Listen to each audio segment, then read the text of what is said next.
오늘 하나님 말씀은 골로새서 3장 12절에서 15절까지 말씀입니다.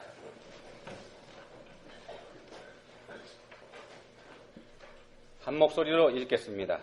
그러므로 너희는 하나님이 택하사 거룩하고 사랑받는 자처럼 긍휼과 자비와 겸손과 온유와 오래 참음을 옷 입고 누가 누구에게 불만이 있거든 서로 용납하여 피차 용서하되 주께서 너희를 용서하신 것 같이 너희도 그리하고 이 모든 것 위에 사랑을 더하라. 이는 온전하게 매는 띠니라.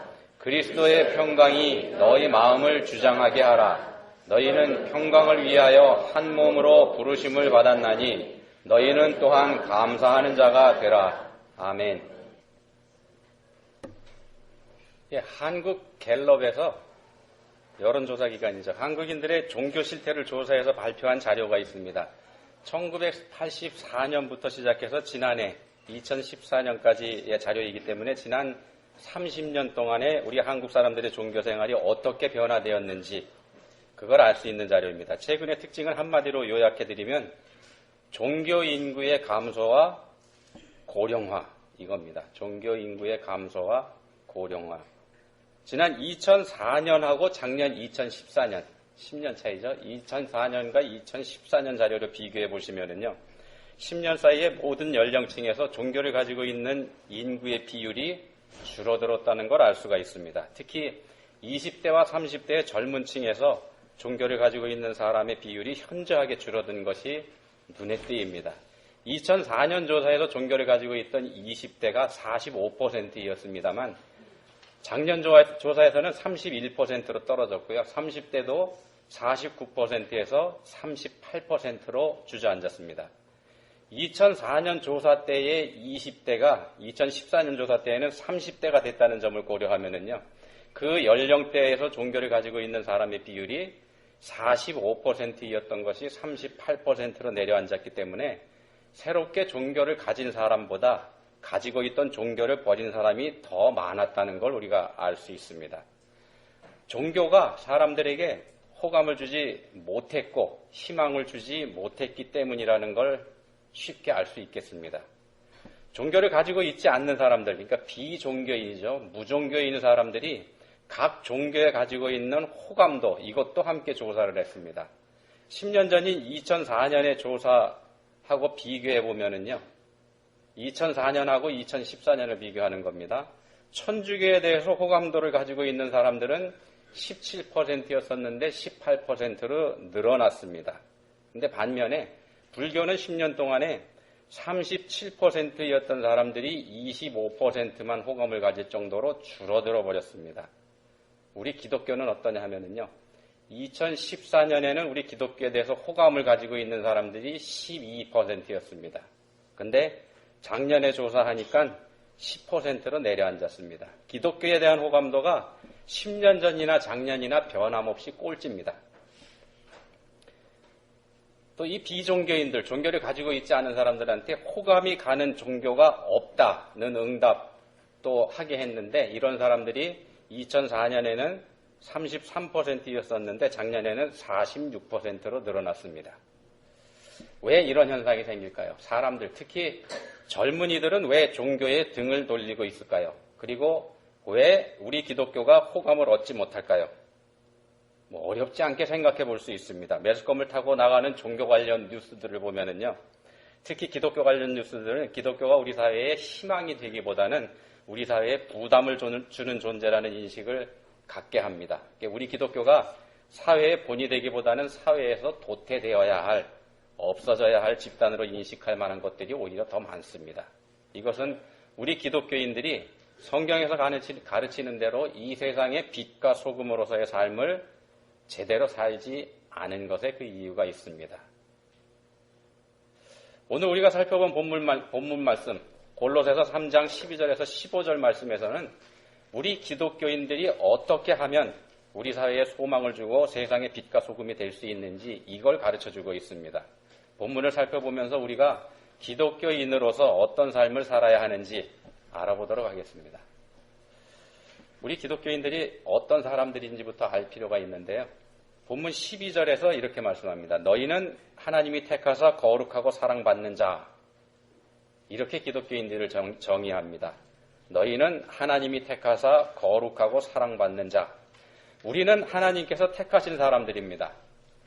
구약 성경에 보시면은요, 하나님께서 이스라엘 사람들을 택하시는데 하나님의 백성으로 이 이스라엘 사람들을 삼으신 것은 하나님의 일방적인 선택에 의한 것이었습니다. 이스라엘 사람들이 다른 민족들보다 더 깨끗하거나 더 신사적이거나 더 거룩해서, 다시 말씀드리면은 이 사람들이 자격이 있어서 하나님의 백성이 된 게 아니라 하나님께서 이스라엘 사람들을 그냥 선택하시고 그들에게 찾아가셔서 그들을 하나님의 백성으로 삼아주셨기 때문에 이스라엘 사람들이 하나님의 백성이 됐다는 말씀입니다. 마찬가지로요, 현대의 기독교인인 우리들도 하나님께서 우리에게 찾아오셨기 때문에 성자 예수 그리스도를 구주로 영접할 수 있게 됐습니다. 그래서 본문에서 하나님이 택하사 이렇게 말씀을 하고 있습니다. 하나님께서 우리를 택해 주셨기 때문에 우리는 거룩하고 사랑받는 자가 되었습니다. 택함을 받았기 때문에 우리는 거룩한 사람이 됐다는 말씀입니다. 하나님께서는 우리를 사랑하시기에 우리를 택하셨고 거룩하신 하나님께서 우리를 택하셨기 때문에 우리는 거룩하신 하나님의 백성이 됐습니다. 거룩하신 하나님의 백성이 됐기 때문에 당연히 우리들은 거룩한 사람입니다. 우리는 거룩한 사람들입니다. 물론 우리 스스로 전혀 거룩한 사람들 아닙니다. 구원받은 하나님의 사람이라고 하긴 하지만 여전히 세상 속에서 세상 사람들과 구분되지 않는 모습으로 살고 있는 게 우리들이고요. 세상에서 하나님을 모르고 있는 사람들과 똑같은 죄를 짓고 사는 게 우리들입니다. 이 대목이 잘못된 부분입니다. 여기가 잘못됐습니다. 거룩하신 하나님께서 택하셔서 하나님의 백성을 삼아주셨다면 우리는 그때부터 거룩해야 맞습니다. 그런데 우리는 그렇지 못합니다. 그래서 세상의 빛과 소금이 되기는커녕 세상의 걱정거리가 돼버리고 만 겁니다. 본문은 우리의 그런 형편없고 불쌍한 모습을 안타까워하고 있습니다. 그래서 말씀합니다. 너희는 하나님이 택하사 거룩하고 사랑받는 자처럼 이렇게 되어 있습니다. 그런데 표준 세번역 성경에서는 이 부분을 이렇게 번역을 합니다.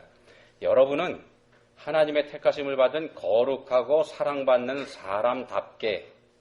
사람답게라고 번역을 합니다. 하나님께 택함받은 하나님의 거룩한 백성답게 또는 하나님께로부터 사랑을 받고 있는 사람으로서 이런 뜻이 됩니다. 그리고 이어지는 말씀이 그러니 이리 살아라 이런 말씀입니다. 오늘 우리가 알고자 하는 말씀이 이어지고 있는 것입니다. 본문 12절하고 13절 말씀을 자세히 살펴보면서 한번 어떤 건지 보도록 하겠습니다. 먼저 12절 말씀입니다. 그러므로 너희는 하나님이 택하사 거룩하고 사랑받는 자로서 긍휼과 자비와 겸손과 온유와 오래 참음을 옷 입고 거룩한 하나님의 백성은 옷을 입으라 이런 말씀을 하고 있습니다. 근데 어떤 옷이냐 하면은요 5가지 옷입니다. 긍휼, 자비, 겸손, 온유, 오래 참음. 요즘 우리가 수요 성경 공부반에서요 에베소서를 통해서 교회론을 공부하고 있는데 거기서 말씀하는 것하고 맥이 통합니다. 5가지 한 가지 살펴보면은요 먼저 긍휼입니다. 긍휼이라고 하는 것은 가엾게 여기는 마음, 인격 속에서 솟아나는 불쌍하게 여기는 마음, 열정 이런 걸 얘기합니다. 하나님의 백성이 돼서 우리가 하나님의 백성이 돼서 영적으로 풍성하고 부유한 사람이 됐는데 그런 사람 입장에서 다른 사람을 보고서 불쌍하고 가엾게 여기는 모습, 다른 사람을 불쌍하고 가엾게 살펴주는 것 이겁니다. 긍휼은 다른 사람을 가엾게 여기는 것이기 때문에 긍휼을 베푸는 사람에게는 시기나 질투가 있을 수 없습니다. 그래서 기독교인은 긍휼을 베푸는 사람이어야 됩니다. 시기하고 질투하지 않는 사람이어야 된다는 말씀입니다. 두 번째는 자비인데요. 자비는 힘이 없고 도움이 필요한 사람을 사랑하고 불쌍히 여기는 마음 이겁니다. 인자함을 뜻하기도 하고요. 은혜라는 말로 우리가 풀어볼 수도 있습니다. 힘없고 불쌍한 사람에게 은혜를 베푸는 것 이게 자비입니다. 하나님은 우리 인간들이 살면서 고통당하는 게 안타깝고 불쌍해서 하나님과 우리가 원수가 되어 있음에도 불구하고 우리를 도와주신 분입니다. 이게 하나님의 자비입니다. 이런 하나님의 은혜를 입은 우리 기독교인들은 주위에 도움이 필요한 사람들이 있다면 그 사람이 나와 원수지간인지 아닌지 따지지 말고 도와주는 것, 이게 자비라는 겁니다. 세 번째는 겸손입니다. 겸손은 자기 스스로 자신의 위치를 낮추는 겁니다. 자기가 자신의 위치를 낮추는 겁니다. 성경적으로 보면은 자신이 죄인임을 깨닫고서 하나님께서 자신을 불쌍히 여겨주셔서 자비를 베풀어 주시기를 바라는 마음 자세, 이걸 얘기하고요. 우리 사람들과의 관계에 있어서는 다른 사람이 나보다 더 낫다, 이렇게 생각하는 것, 다른 사람이 나보다 더 훌륭하다고 생각하는 것, 이게 겸손입니다. 자기 자신이 부족하고 결함이 있다는 것을 깨달은 사람만이 겸손해질 수가 있습니다. 사람을 판단할 수 있는 분은 장차 심판주로 오실 예수님뿐입니다. 이걸 인정하는 것이 겸손이기도 합니다. 예수님께서 오시기 전에는 내가 높다, 내가 잘났다, 이거 해봐야 모두 쓸데없는 말이라는 걸 알고 있는 사람이 겸손해질 수 있다는 말씀입니다. 그 전에는 예수님께서 오셔서 완전히 심판하고 가리시기 전에는 차라리 그냥 가장 낮은 자리에 앉는 게 지혜로운 사람이고 겸손한 사람이 됩니다. 기독교인은 이렇게 살아야 됩니다. 온유입니다. 네 번째 온유인데요. 온유도 자기를 낮추는 겁니다. 자기를 낮추되 손해를 보더라도 낮추는 것이고 심지어 자기를 해치려고 덤벼드는 사람한테도 저항하지 않는 것, 이게 온유입니다. 다른 사람 때문에 손해를 보고 그 사람이 자신을 방해해도, 나를 방해해도 화를 내거나 원한을 품거나 복수하지 않는 것, 이게 온유입니다. 베고 쏘고 찌르고, 이거는 온유하고 반대되는 개념입니다. 그래서 보기 좋게 쏘아붙였다거나 한 방 먹였다거나 이런 말을 하면은 온유하지 못했다는 말이 됩니다. 다섯 번째, 마지막으로 오래 참음입니다. 오래 참는 것. 다른 사람이 나를 넘어뜨리려고 해도 마음이 변하거나 낙심하지 않는 것. 다른 사람이 나를 넘어뜨리려고 해도 거기에 실망하지 않는 것. 이게 오래 참는 겁니다. 내가 그 사람한테 은혜를 베풀어 주었음에도 불구하고 나를 배반한 사람에게조차 화내지 않고 변함없이 자비를 베풀어 주는 것, 이게 오래 참는 겁니다. 기독교인은 이렇게 살아야 됩니다. 어렵죠? 우리가 쉽게 할 수 없는 일들입니다. 할 수 없는 일들입니다.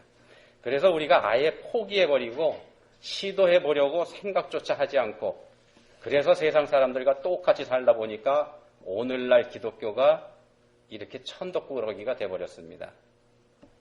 그래서 12절 끝부분에 보시면은요, 이 5가지로 옷 입고 이렇게 말씀합니다. 이 5가지로 옷 입어라, 이런 말씀을 합니다. 옷을 입으면 사람이 다르게 보입니다. 예를 들면은요, 장발에다가 수염도 깎지 않고 세수도 잘 하지 않던 어떤 청년이 있다고 가정을 하면 이 청년한테 깔끔하게 군복을 입혀놓으면 사람은 같은 사람이지만 전혀 다른 사람처럼 보이지 않습니까? 이겁니다. 그렇게 옷을 입으라는 말씀을 본문에서 하고 있습니다. 알맹이까지 완전히 달라지는 것은 나중 문제고, 일단 먼저 옷을 입어보라는 겁니다. 그런 모습으로 보이게라도 해봐라, 이런 말씀을 본문에서 하고 있습니다. 그렇게 옷을 입으면 군복을 입은 청년에게서 예전에 꾀죄죄한 모습이 사라지고 늠름해지는 것처럼 우리의 모습도 점점 달라지게 될 것이기 때문에 하는 말씀입니다. 먼저 옷을 입는 겁니다. 그리고 13절 말씀입니다. 누가 누구에게 불만이 있거든 서로 용납하여 피차 용서하되 주께서 너희를 용서하신 것 같이 너희도 그리하고, 12절에서 요구한 5가지, 이 5가지 항목을 13절에서 한마디로 요약을 하고 있습니다. 그렇게 하면서 이 5가지를 어떻게 지킬 수 있는지 예를 들어서 여기서 설명을 하고 있습니다. 누군가에게 불만이 있어도, 어떤 사람한테 불만이 있어도 그 사람을 용납해라. 바꿔 말씀드리면 그 사람을 받아들여라. 이런 말씀을 합니다. 이거 한 가지만 해도 12절에서 말씀한 5가지를 모두 이룬 것이 될 수 있기 때문에 그렇습니다. 이 13절에 보시면 용납이라는 단어하고 용서라는 단어 2가지가 등장하는데, 이 중에서 용납이라는 단어에는요, 참다, 견디다, 다른 사람의 언행을 너그러운 마음으로 받아들이다, 이런 뜻이 들어가 있습니다. 나를 억울하게 만드는 사람이 있더라도 그 사람을 용서하고 받아들여 봐라. 이런 뜻이 이 단어에 들어가 있습니다. 우리가 구원받는 것은요, 앞에서 말씀드린 대로 우리가 잘나서이거나 우리가 깨끗한 사람이어서이거나 우리가 다른 사람보다 더 선량해서 그런 거 아닙니다. 하나님의 은혜입니다. 하나님께서 우리에게 예수 그리스도를 보내주시고 하나님께서 또 우리에게 찾아주셔서 그 예수 그리스도를 우리에게 알려주시고 하나님께서 우리에게 오셔서 우리가 예수님을 믿을 수 있도록 도와주셨기 때문에 우리가 구원받을 수 있었습니다. 따지고 보면은요, 우리가 구원받은 것 처음부터 끝까지 하나님의 은혜입니다. 물론 이런 하나님의 은혜에 우리가 믿음으로 반응할 때 구원받습니다. 그래서 우리가 믿음으로 구원받는다 이런 말을 합니다. 그런데 구원받기 위해서 우리에게 필요한 믿음의 분량, 이것은 우리에게 먼저 찾아오신 하나님의 크신 은혜에 비하면은 정말 보잘것없고 미미한 것에 불과합니다. 예를 들어드리면은 이런 경우라고 볼 수 있습니다.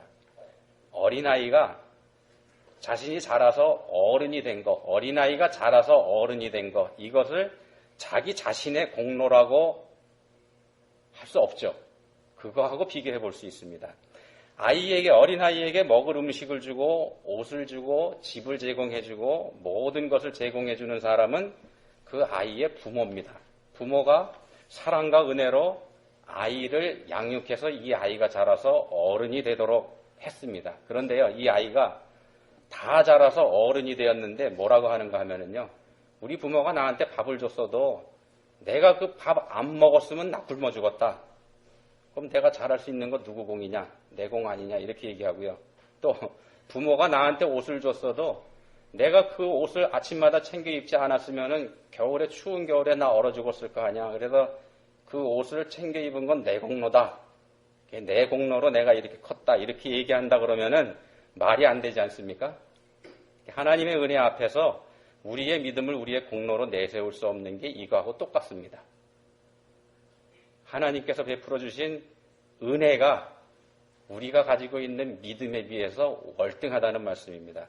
그런 하나님의 은혜를 생각한다 그러면은요, 그리고 우리 자신이 하나님 앞에서 얼마나 큰 죄인이었던가를 생각한다 그러면은, 비록 어떤 사람이 나를 괴롭히고 은혜를 나에게 원수로 갚는다고 할지라도 우리가 용서하지 못할 게 없다는 말씀이 됩니다. 우리는 이미 하나님께 은혜를 받았음에도 그 은혜를 하나님께 배반하고 원수가 됐었던 그런 경력을 가지고 있는 사람들입니다. 그리고 본문 15절에 보시면은요, 그리스도의 평강이 너희 마음을 주장하게 하라 이런 말씀이 있습니다. 예수님께서 이 땅에 오신 목적은 평강, 즉 화평을 위해서 오신 겁니다. 우리 인류는 죄를 짓고 사탄에게 복종을 하면서 하나님과 원수가 되어버렸습니다. 그리고 그 관계를 다시 회복할 능력이 우리에게는 없습니다. 하나님과 원수가 됐는데 그 원수 관계를 해소할 능력이 우리에게는 없습니다. 하나님만 하실 수 있습니다. 그래서 하나님께서 예수 그리스도를 이 땅에 보내주셔서 예수 그리스도 우리 주님을 통해서 그 관계를 다시 회복할 수 있도록 그렇게 하셨습니다. 예수님께서 우리에게 오셔서 원수가 됐었던 하나님과 우리 사이를 회복시켜 주시고 하나님과 우리 사이에 평강을 이룰 수 있는 길을 열어주신 겁니다. 본문 15절에서는 그 예수님의 평강이 우리 마음을 주장하게 하라. 바꿔서 말씀드리면 그 예수님의 평강이 우리 마음을 다스리게 하라. 이렇게 말씀하고 있습니다. 예수님의 평강으로 우리 마음을 가득 채워라. 이런 말씀도 됩니다. 당신은 십자가에 못 박은 원수까지도 사랑하시면서 이룬 평강, 그게 예수님의 평강이지 않습니까? 그 평강으로 우리 마음을 채워라. 이런 말씀입니다. 우리 마음의 평강이 채워지려면은요, 누군가를 미워하거나 시기하거나 질투하는 마음, 이게 있으면 안 됩니다. 그런 게 우리 마음에 있으면 우리가 결코 평안해질 수 없습니다. 우리가 이런 것들을 이룰 수 있다면은요, 우리가 성경에서 요구하는 대로 이 세상에 빛과 소금이 될 수 있습니다. 그런데 우리가 이것을 감당하지 못하고 감당하지 않기 때문에 우리의 미래인 젊은 세대가 종교도 버리고 하나님도 버리고 있는 겁니다. 우리 기독교인들에게 책임이 있다는 말씀입니다. 이 자리에 앉아있는 우리들한테 책임이 있다는 말씀입니다. 그래서 우리 중에서 자기 자신을 내세워서 다른 사람보다 내가 더 낫다고 할 수 있는 사람 아무도 없다는 겁니다. 자기 자신이 잘난 것이 없음을 깨달았다 그러면은 다른 사람을 용납하고 더 나아가서는 모든 사람을 다 사랑하는 일, 이것도 가능해집니다. 오늘은 우리 교회가 창립 21주년 감사 예배를 드리는 의미 있는 날입니다. 원로 목사님께서 은퇴하시면서 제가 담임으로 취임한 지 1년 되는 날이기도 합니다. 지난 한 해 동안 우리 교회에는 분란이나 갈등이 없었다는 사실에 하나님께 감사를 드립니다. 인정하시죠? 서로 시기하고 질투하거나 서로 비판하면서 패당을 짚는 모습이 우리에게 없었다고 자부합니다. 그런 모습으로 지난 1년을 함께 해주신 여러분 모두와 또 이렇게 될 수 있도록 20년 동안 우리 교회의 기반을 다져주신 원로 목사님 네 분께 감사 말씀드립니다. 제가 보는 지난 한 해의 우리 교회는 평안한 교회였습니다. 물론 개인적으로 어려운 시기를 보낸 분들이 없었던 건 아니지만은요, 우리는 지난 한 해 동안 평안한 해를 보냈습니다. 하나님의 은혜라고 저는 생각합니다. 그리고 이 자리에 계신 분들 중에는 1년 전에도 이 자리에 계셨던 분들도 있지만 1년 전에는 여기가 아닌 다른 곳에 계셨던 분들도 있습니다. 새로 우리 교회의 식구가 되신 분들은 우리 교회에 적응하기 위해서 지난 1년 동안에 많이 기도하고 신경 쓰고 바뀐 환경에 적응하기 위해서 노력하셨음을 잘 알고 있습니다. 또 전부터 계셨던 분들 중에서는 이렇게 새로 오신 분들이 잘 적응하고 자리 잡을 수 있도록 기도로, 마음으로, 행동으로 여러 모양으로 힘써 주셨음도 잘 알고 있습니다. 이렇게 여러 모양으로 애쓰신 여러분 모두에게 담임 목사 입장에서 이 자리를 통해서도 감사의 말씀을 또 드립니다. 감사합니다. 이런 여러분들의 소구와 공로를 하나님께서 기억해 주실 줄 믿습니다. 이런 모든 것들이요, 남을 용납하고 사랑하는 것의 시작이 되는 겁니다. 남을 용납하고 사랑하는 것의 시작이 됩니다. 그래서 우리에게는 소망이 있다고 저는 믿습니다. 다만 한 가지죠. 이런 우리의 모습이 우리 자신들만을 위한 것은 아니었는지 돌아보기 원합니다. 앞에서 우리 기독교가 우리 사회에 소망을 주지 못하고 있다고 말씀드렸는데요. 우리 또한 교회 안에서 우리들이 평안한 거에만, 교회 안에서의 평안한 거에만 만족하고 거기에 안주하면서 교회 밖을 향해서는 아무것도 하지 않았다면, 그래서 우리 사회에 소망을 줄 생각은 해보지도 않았다면 그건 문제입니다. 만약 그랬다면요, 우리 교회는 건강하지 못한 교회입니다. 한번 생각해 보시기 바랍니다. 우리는 가정에서 우리 젊은이들, 즉 우리 자녀들이 우리를 보고서 하나님을 바라보는 소망을 가질 수 있을 만큼 좋은 모습을 보여주었는지 말입니다. 이거 한번 생각해 보시기 바랍니다. 그리고 또 이 자리에 있는 젊은이들은요, 어른들을 보면서 여러분들이 하나님의 자리에 앉아서 그 어른들을 심판하고 정죄하고 모든 책임을 어른들하고 다른 사람들에게 돌려버리지는 않았는지 돌아보시기 바랍니다. 만약 제가 생각해 보시라고 말씀드린 이 부분에 대해서 자신이 없다면요, 우리 또한 다른 기독교인들을 탓할 수 없습니다. 지금 우리가 누리는 평강이 얼마나 오래 갈 수 있을지도 알 수 없습니다. 예수님께서 우리에게 주시는 평강은요, 우리 삶에서 드러나야지만 됩니다.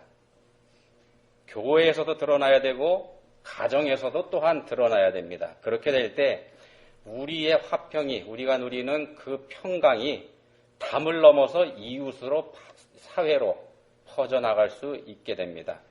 그것이 될 때에야 우리 기독교가 우리 사회에 소망을 주는 종교가 될 수 있습니다. 이 자리에 있는 우리에게 기독교의 미래가 달려있다는 말씀을 드리는 겁니다. 기도하시겠습니다.